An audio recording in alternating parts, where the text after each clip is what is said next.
I don't know exactly how it's going to happen. I don't necessarily know that I want to know. This is quite an adventure. And there is really something very profound about living in the moment. Because then you really pay attention. You're not thinking past it. You're really grateful for the moments that you're in right now and really gratified for those moments that you have. Because time is really the only currency that we have. It's not money, it's time. There's not a minute you can get back. You can always make another dollar, but there's not a minute once it's gone that you can get back. I wanted to share with you the definition of who we are supposed to be, or who we're going to become. I've asked this question several times, and finally, Visayas, after much hemming and hawing, agreed to share it with me, who they see us becoming.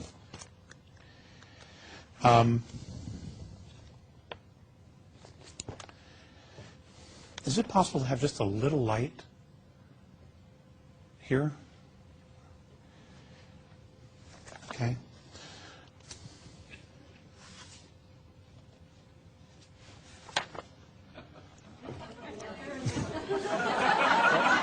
You're the man.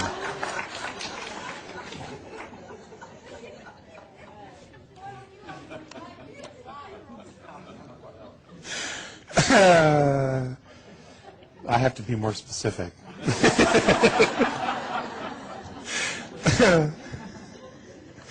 Oh, that's great. That's great.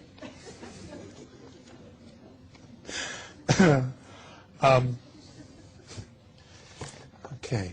I wish I knew what I did with it. Okay. I asked one time in just pure desperation, what's going to happen to us? And, they've had a hard time with some of my passion and my emotions. I mean, I'm a Terran, and we use them here, not always responsibly, but we do. So I was just like, what is it that you want me to do, just out of pure frustration?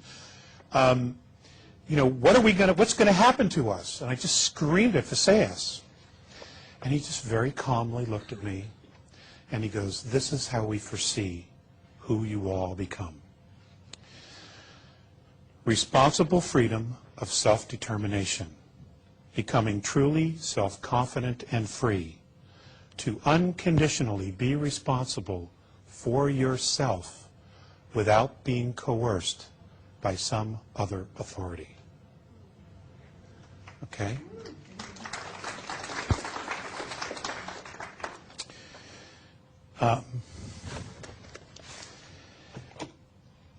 They've said many, many times, we are already who we need to be. It's just a question of remembering. And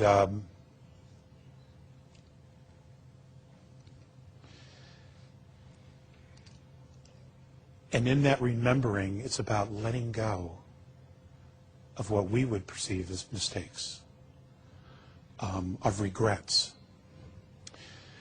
I had a contact in the 90s, and it was at a particular time in my life where just a lot of things weren't going well. And I didn't see any point in even being here. And I was with them on the ship, and I'm like, okay, I'm already in another reality. I just want to stay with you. And that was my request. I just want to stay with you. Don't even bother to take me back. I don't care about anything there. And I literally, with just the clothes on my back, I was ready to go. I was done. Unfortunately, they were not going to allow that to happen. And I was forced to come back. And I'm standing on the ground, and I'm watching them leave, and I'm crying. I'm like, you're abandoning me. And I don't want to be here.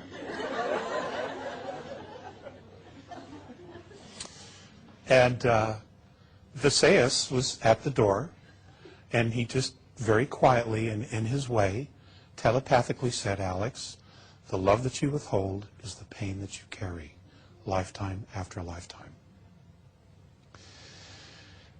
And that was a real aha moment, okay? And it was an aha moment because we make decisions like that without ever thinking about them, really. You know, somebody calls us on the phone, hey, I really need to talk to you, I have a situation, and you're like, you know, I've had a crappy day, I can't be bothered with it. And you just don't call them back. Or the kids want to do something, you know, and you know they really want to do it, and you're just too tired, and you say, no, we're not going to do it. And the decision isn't that you could do it, the decision is that you chose not to do it. And maybe those aren't the best examples, but we all have made choices to withhold love. From partners, from family, from ourselves. We've all made those decisions. And those are tough. Those are really, really tough to look at. You know, we've all been there. And being consciously aware of not choosing to withhold love is an amazing feat. And it is not an easy one either. And there's not a day that goes by that I don't remind myself of that. I mean, that was an aha moment that's with me every day now. Doesn't always mean that, you know, I always make the best choices or the right choices.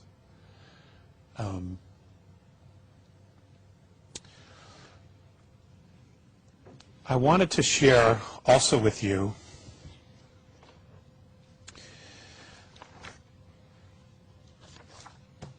something that they have shared regarding time. No, I'm going to wait on that. On the worship of the isness. Now, one of the first questions that I had for them when I was a little boy, these contacts started when I was 8 years old, and I was vacationing in the upper northern peninsula of Michigan. My family was living in Illinois at the time, Elk Grove Village, Illinois, and my grandparents owned a cabin up near the Woodstock Crooked Lake area of northern Michigan. And we used to go up there every summer, and it was awesome. It was just an awesome place. And the first contact, we had gone out into some fields we had all the family there. It was a big gathering, all the cousins, and we were on a family picnic. And we went up there we went out to this huge field where the picnic area was, and it was very high grass and acorn trees everywhere, chestnut trees, and we went out to play hide and go seek. Because the grass was tall, a lot of us would just lay down on the grass and we would just hang out.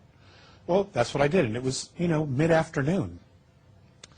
I don't know the exact time because, you know, children don't pay attention to that.